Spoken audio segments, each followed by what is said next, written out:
Hello everyone, if you're watching this video, I'm currently deployed combating the COVID crisis and I'm working night shift, so unfortunately I can't be there to present to you live, but I did want to talk about the first couple slides of our delegation PowerPoint. So the first slide that you're going to see is a quote from a former Microsoft executive. When you delegate work to a member of the team, your job is to clearly frame success and describe the objectives. That's very true.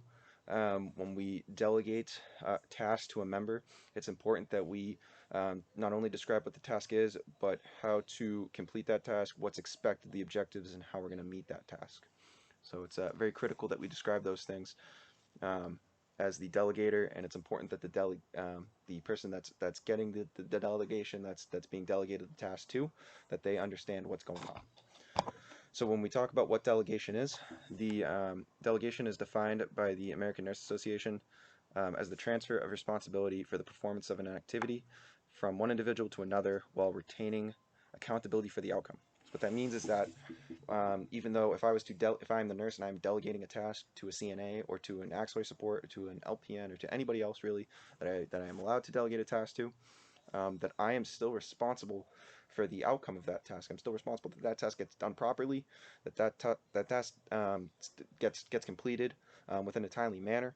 Um, that is still your responsibility, even though you are delegating tasks to somebody else. The person that has the task delegated to them, they are responsible for their actions, but you are ultimately responsible for the task itself.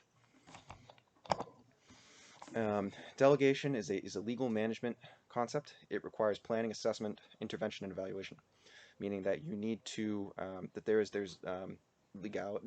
legal increments, as in the sense of what you can delegate, tasks that you're allowed to delegate. Um, it requires planning. You need to properly plan when you're going to delegate the task, who you're going to delegate it to. Is this the right time to delegate this task? Is the right individual to delegate this task? Assessment. When you delegate a task, afterwards you need to assess to make sure that the task was completed properly. Was the ultimate outcome achieved? Is this measurable? Um, if your task is to, as a nurse to a CNA, hey, can you go get vital signs on this patient? The assessment would be that the patient received the vital signs, and you as the nurse would take those vital signs and thus assess those, afterwards to make sure that they're within proper parameters and that the vital signs were taken properly. Intervention would be to if you need to intervene because the task can't be delegated. If you delegate the task for a nurse, uh, as a nurse, for an aide to go take vital signs, your intervention would be whatever intervention is required if those vital signs were out of the normal parameters. And evaluation, you need to evaluate if the task that you delegated was delegated properly. Was there anything that you could have did better? Did the delegee, the person that received the task that you delegated to them, were they able to complete everything as needed? So you need those things in order to properly delegate a task.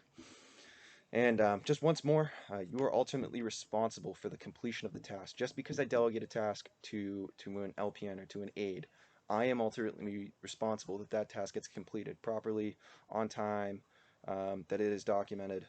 That is your responsibility as the person delegating the task. They might be completing the task and they're responsible for their own actions, meaning if you delegate for them to go take vital signs, and that aide or that LPN does not take vital signs, that is they're responsible for their actions of not taking those vital signs, but it's up to you as the nurse. You're still responsible for those vital signs being taken. So you need to either reevaluate, delegate the task to somebody else, or complete the task on your own. And then that individual that didn't do that task, they would be held to their own standards and repercussions. And the next slide, you'll see Dwight. If you want something done, do it yourself. False delegate. Dwight knows all. And then I'm going to talk about the 5 rights of delegation.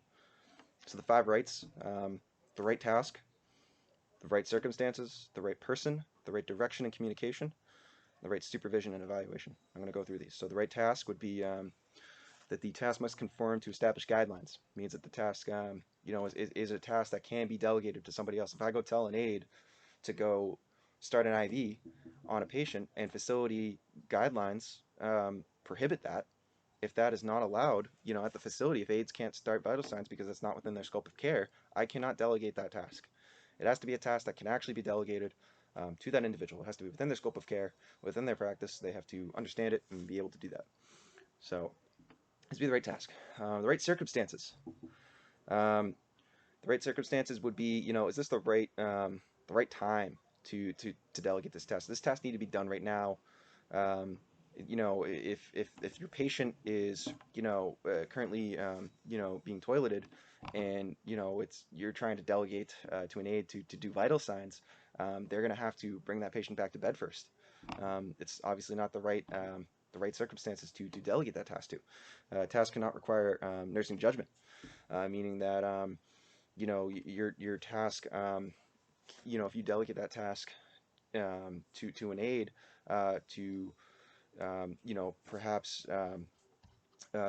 something that would require nursing critical care thinking, um, that task cannot be delegated to that aide. If that requires nursing judgment, nursing critical care thinking, the nurse has to be present for that. You can't delegate that task. That task has to be done by you, unless you're delegating to another nurse. And there's still guidelines that adhere to that. There's still restrictions to that. The right person. You have to delegate to someone that's qualified, and that basically kind of doubles back on the right task. I'm not going to delegate a med pass to an aide. They can't do that. That's not within their scope of care. It has to be somebody that's qualified to do the task that they're being delegated. The task, has to be somebody that's capable and can has the has the right certifications to perform that task. The right direction and communication. This is very important. When you delegate a task, it has to be, you have to communicate back and forth. Not just you as the delegator. You're not just telling this person what to do. As the delegee, as you receiving a task, um, if you're receiving a task that someone delegated to you, you need to communicate back and forth. Whether you can't complete the task, whether there's issues, whether the task that you completed led to some sort of abnormal finding.